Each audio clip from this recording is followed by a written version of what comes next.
ചേച്ചി മണിരത്നം സിനിമ, അതുപോലെ പല സൂപ്പർ ഹിറ്റ് നായകന്മാരുടെയും പല സിനിമകളും കല്യാണം, കുടുംബം എന്നൊക്കെ വിചാരിച്ച് വേണ്ടെന്ന് വെച്ചിട്ടുണ്ട് എന്നുള്ളത് അത് സത്യമാണോ ചേച്ചി? അതെ ഉണ്ട്. അപ്പൊ അല്ല, മണിരത്നം സാറിന്റെ പടം ഞാൻ സിനിമയിൽ അഭിനയിച്ചുകൊണ്ടിരിക്കുന്ന സമയത്ത് ജയറാമേട്ടനാ പറഞ്ഞത്. ജയറാമേട്ടനാണ് എൻ്റെ അടുത്ത് പറഞ്ഞത്, സുഹാസിനി മാഡം അവര് ചെന്നൈയിലാണല്ലോ, അപ്പൊ അങ്ങനെയാ പറഞ്ഞതായിരിക്കണം, അങ്ങനെ വിളിച്ചിരുന്നു എന്നുള്ളത് ജയറാമേട്ടനാണ് എൻ്റെ അടുത്ത് പറഞ്ഞത്. അപ്പൊ അതൊക്കെ അതുപോലെ ഞാനിപ്പോ 1-2 നായകന്മാരുടെയും പേര് കേട്ടു.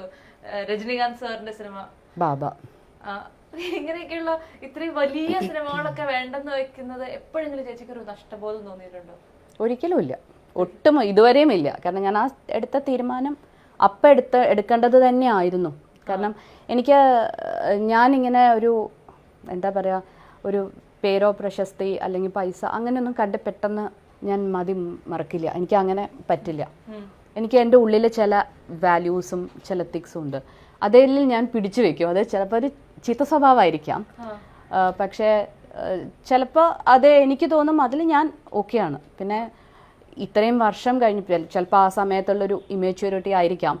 അപ്പോൾ ആ ഒരു അത്രയും വലിയ വലിയ ആൾക്കാർ വന്ന് വിളിക്കുമ്പോൾ ഞാൻ അതിനേക്കാളും പ്രാധാന്യം കൊടുത്തത് വേറൊരു കാര്യത്തിനാണ്, ഒരു ഫാമിലി എന്നുള്ളൊരു കാര്യത്തിനാണ് എന്നുള്ളത് ചിലപ്പം ആ സമയത്ത് ബാലിശമായിരിക്കാം. പക്ഷെ അതിലൊരു കുഴപ്പവുമില്ല. കാരണം നാഴിയിൽ ഇരുനാഴി കൊള്ളില്ല.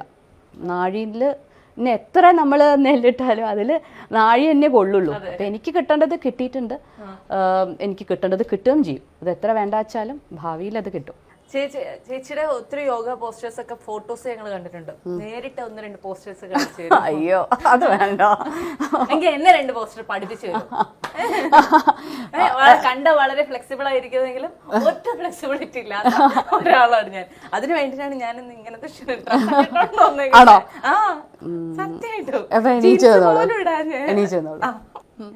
കാലുകൾ അടുപ്പിച്ചു വെച്ചോളൂ, കൈകൾ മുകളിലേക്ക് സ്ട്രെച്ച്, എന്നിട്ട് മുട്ടിത്തിരി മടക്കിക്കോളൂ. മുട്ട് മടക്കൂ ഇങ്ങോട്ട്. ആ ഇരിക്കൂ, ആ മുകളിലേക്ക് നോക്കിക്കോളൂ. ഇതാണ് ഉത്കടാസന. മതി ആണല്ലേ? കണ്ടോ, ഞാൻ പറയില്ല ചേച്ചി, ഇതാണ് ഉത്കടാസന. പോലീസ് സ്റ്റേഷനിലോ? ഇത് പക്ഷെ ഭയങ്കര നല്ലൊരു പോസ്റ്ററാണ്. വയറ് കുറയാനുള്ള ഒരു അങ്ങനെയാണെങ്കിൽ ഞാനൊക്കെ ക്യാരം ബോർഡ് പോലെ ആവണ്ടതല്ലേ? മറ്റേ അത്രയും കഷ്ടപ്പെട്ട് നമുക്ക് വയറ് കുറയ്ക്കണം എന്ന് അത്ര നിർബന്ധപ്പെട്ട് യോഗ തന്നെ ചെയ്യണം എന്നൊന്നുമില്ല. എക്സസൈസ് ചെയ്താലും മതി. വേണ്ട, ഇഷ്ടം പോലെ ക്ലിനിക്കുകളുണ്ട്.